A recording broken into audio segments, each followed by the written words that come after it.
एक ऐसा गांव जिसमें चारों तरफ अंधेरा ही अंधेरा था और एक इंसान भी नहीं दिखाई दे रहा था।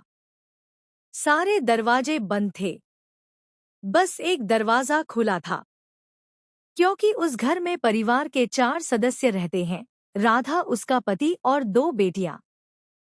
पर आज राधा का पति सुबह काम पर निकला था, रात हो गई पर घर नहीं लौटा। राधा अपनी दोनों बच्चियों को घर पर अकेला छोड़कर अपने पति को ढूंढने निकलती है। जंगल में तेज हवा और बिजली कड़क रही है, पर राधा बिना डरे आगे बढ़ती है। हे भगवान, में इस तूफान में अब उन्हें कहाँ ढूंढूं? आज तो वह जल्दी आने का बोल कर गए थे, आप ही कुछ रास्ता दिखाए भगवान। रमकू और झमकू दोनों बहनें अपनी माँ का रास्ता देख रही थी।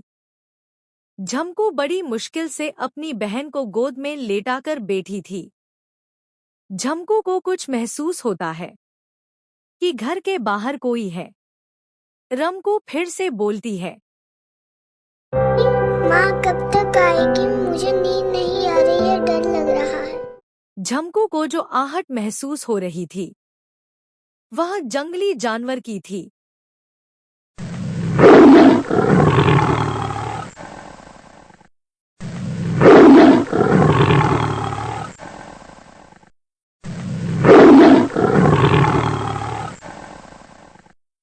हमें जल्दी से भागना पड़ेगा, मुझे लगता है शेर आ गया है। दोनों बहन वहां से भागती है और वो भी उसी तूफानी जंगल में पहुंच जाती है।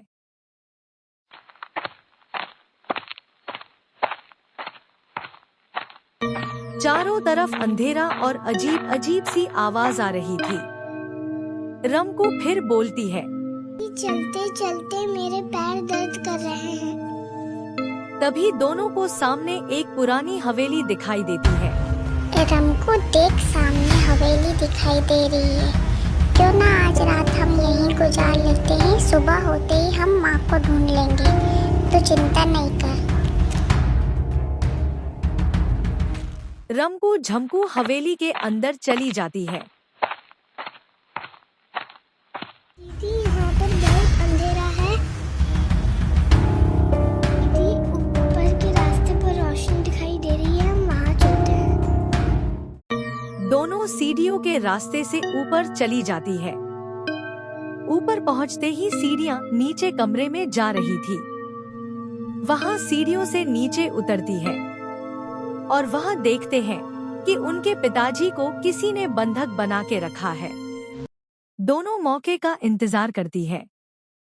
तभी चुपचाप यहाँ बैठे रहना, हम अभी आ रहे हैं। जैसे ही वह दोनों जाते हैं, रमकू झमकू अपने पिता के पास आ जाती है। रामलाल दोनों को देखकर चौंक जाता है और बोलता है, तुम दोनों बहनें यहाँ, तुम जानती नहीं यहाँ बहुत खतरा है, जल्दी चलो यहाँ से।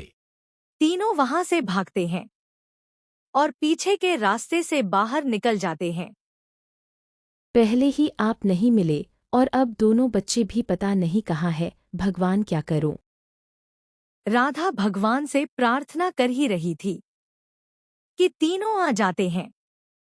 आ गए आप, मैंने आपको कहाँ कहाँ नहीं ढूंढा और घर आई थी, यह दोनों बहनें भी नहीं, मैं बहुत डर गई थी।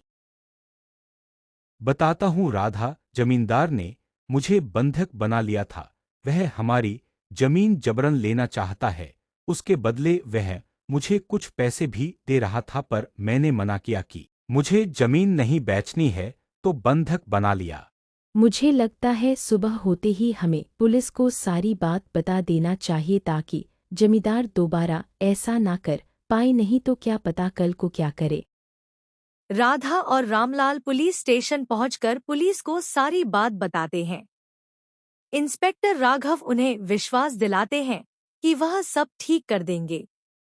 इसके बाद उनके परिवार में फिर से खुशियां लौट आती है।